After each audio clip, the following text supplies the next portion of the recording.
It's been a while since I've done anything acoustic, and I wanted to look at an acoustic track this week.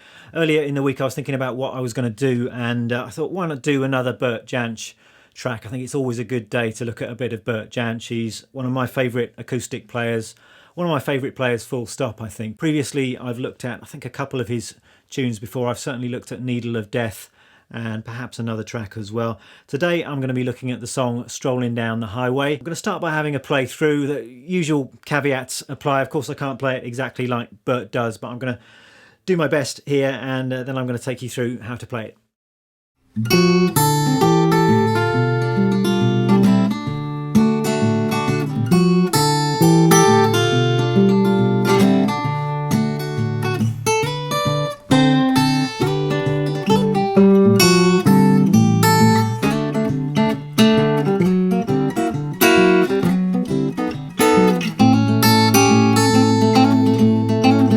Strolling down the highway, now I'm gonna get there my way.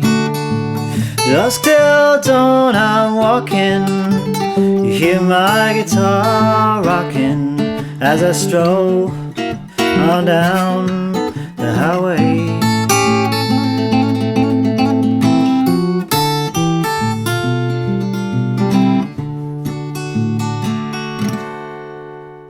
So there we are, some fabulous fingerstyle stuff going on in that track, as you would expect from Bert Jansch. And this track originally recorded in 1964, and it was on his debut record, which was recorded in a flat in Camden Town, actually not far from where I used to live, and I used to walk past this place quite frequently. And the song went on to become a staple of Bert's live performances.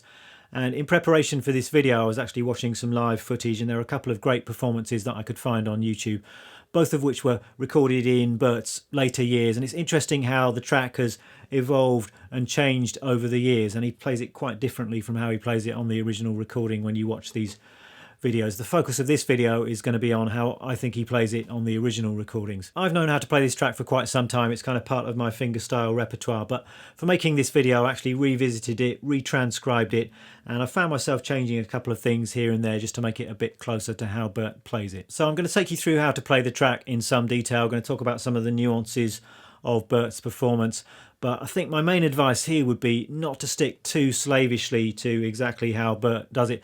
Firstly, because I think it's impossible to emulate his feel and his style exactly. But also, secondly, I think if you're trying to be too precise with something like this, then you end up sucking all the life out of it and it doesn't have any kind of feel at all. So I think learn how Bert does it, but ultimately do it your own way with your own kind of feel.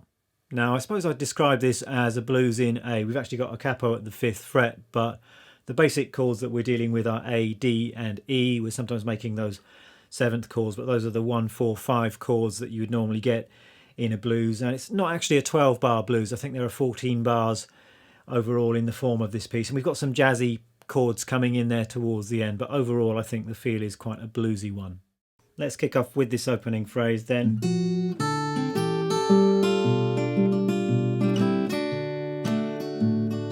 And we've got some lovely double note shapes to start with. We're kicking off with this here. It's the 3rd fret on the 5th string, 2nd fret on the 2nd string, and then we're going to the open 5th string and open top string, and we're actually bending that first shape a little bit, in particular just pulling down on that 3rd fret note to give you a kind of minor 3rd to major 3rd sound. It's very bluesy. And then we're moving to an E7 chord shape. So I'm holding down the entire chord shape even though you're not really sounding all of the notes in that chord. So I've got 2nd fret on the 5th string, 1st on the 3rd string, and then my little finger is playing the 3rd fret on the 2nd string. Actually just playing 2 of those strings, so I'm playing the 5th string and the 2nd string, and then I've got an open top string. And then finally one more bass note. This is the open 4th string. So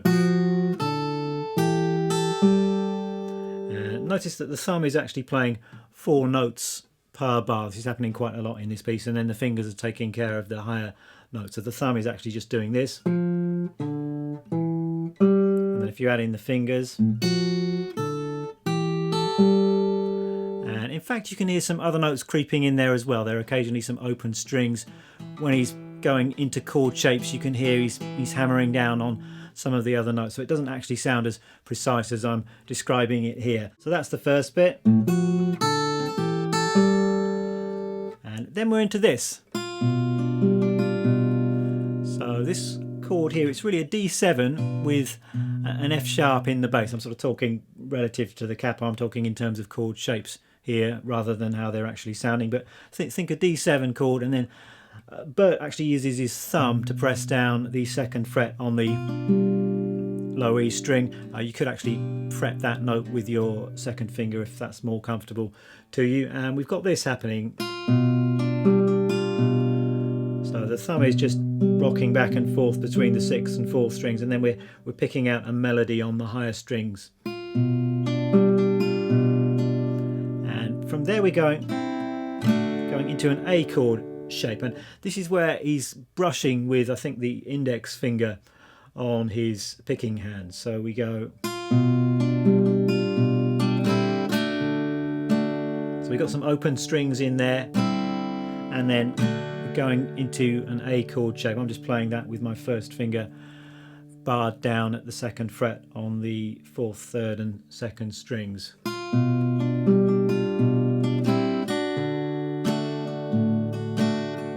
And then when we arrive at that A chord, we just got the bass alternating between the 5th and 6th strings, and then I'm just flicking the higher strings with my first finger. So this kind of feel 1, 2, 3. That kind of feel. We've actually just got one bar of that. And then we're just repeating all of that first section.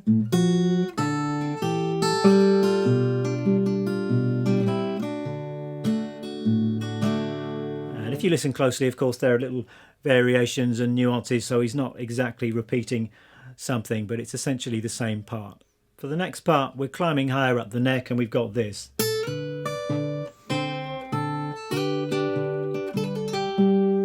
So we're sliding up on the B string to the, what is that, the 7th fret relative to the capo, and then playing the 5th fret on the top string. And for all of this part, the bass is keeping a fairly consistent 4 to the bar on the 5th string. So, and then we've got a little bend here. So I'm going up to the 8th fret, bending that, and then playing an open top string. And then going to a little major triad shape. I suppose it's like a kind of D chord sound, but I'm playing it up here at the 7th fret on the B, G and D string, so sliding into that. And then this little flutter. So this is just 5 and 7, hammer on and pull off on the B string. Then coming over onto the 3rd string. So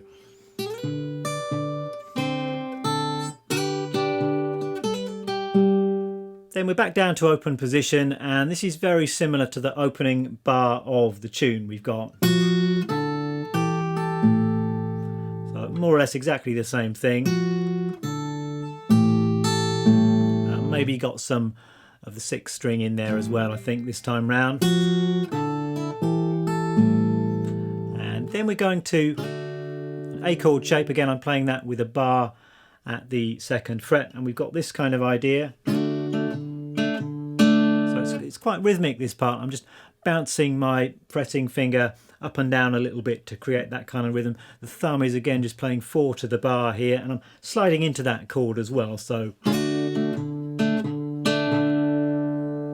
then we're headed into these jazzy chord shapes. So the chords that I'm hearing are these. We've got, I suppose this is like a C sharp 7 chord. It's like a C chord, move that up 1 fret, and then use your little finger to fret on the 3rd string at the 4th fret, the dominant 7th chord. So we've got a bar's worth of that. And then we're moving to this shape here, and this is, it's kind of an F sharp 7th chord. So I'm playing the 4th fret on the 5th and 4th strings, and then 3rd fret on the 3rd string, and the 5th fret on the 2nd string. So it's like a rootless F sharp 7th chord, and we've got a bar of that. So interesting thing here is the way that Jansch creates the rhythm, and we've got some open strings and a real bounce to it. And this was the trickiest part of the tune to figure out, and the trickiest part of it to get right, I think. I mean, you could simplify it and just do something like this. Just keeping a steady bass and then playing some rhythmic stuff with the fingers on the rest of the chord. But what I can hear Jansch doing is something like this. We've got... So he's just bouncing that chord up and down, and then you're getting some open fifth string in there as well. So it's something like this. So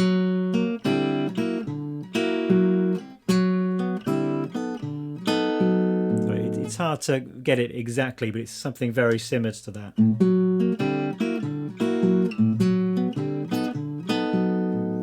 And then for the final bit of the tune, we're down to an open E shape, and we've got this kind of thing.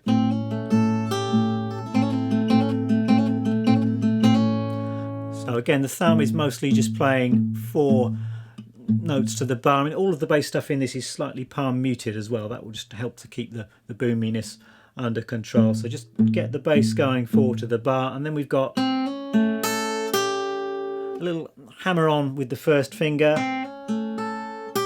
and then we're adding in the little finger at the 3rd fret on the B string for that high flat 7.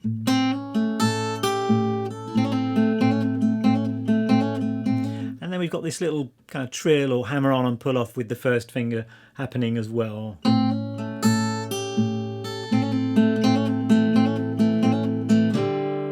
And then that sets us up to go round for another verse. So that's really about it. I think the subsequent verses, and there are some instrumental sections, they're all played in basically the same way.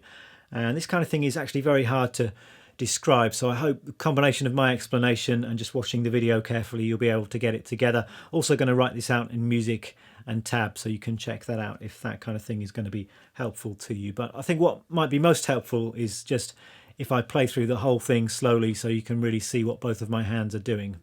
So here we go, 2, 3, 4.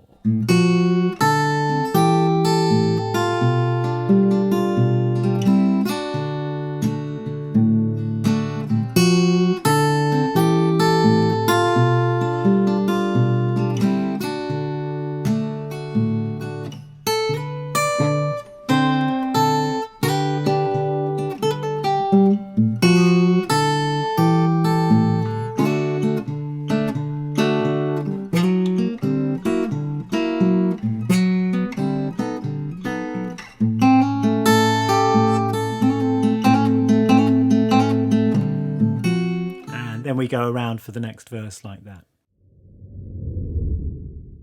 I know that some of you are going to be interested in the guitar that I'm using today, and this is a Martin 0015M. And somebody commented the other week actually that when I'm talking about my guitars and gear, I often struggle to remember exactly what I'm actually using. So this is, I'm pretty sure it's a 0015M. Yeah, it's definitely a 0015M Martin. And this is my go-to guitar for fingerstyle. I find the small body shape really comfortable, and it's got a nice balanced sound. It's not too boomy when you're playing fingerstyle. If anyone's interested in the recording side of things, the microphone I'm using today is a Neumann U87, which is a nice studio condenser microphone. I'm recording with a bit of compression. I've got an outboard compressor called a distressor, but just a little bit of compression there. And then on the final mix, I've got a bit of reverb from a plate reverb plugin. And the actual mic position is always a little bit of a compromise when I'm making these videos, because obviously I want the camera to be able to see my hands and to see the whole guitar. So I'm not placing the mic exactly where I would normally place it when recording an acoustic guitar, but I think I found a reasonably decent sound anyway. That's it for this video. Tab is going to be up on my Patreon page. Do let me know if there are any other acoustic songs that you'd like to see me look at. I can obviously do more of this kind of thing. British folk stuff is right up my street, but if there's anything else, stuff that might get me a bit more out of my comfort zone, then do let me know, and I can film some more acoustic lessons fairly soon. Thanks a lot for watching. I shall see you next time.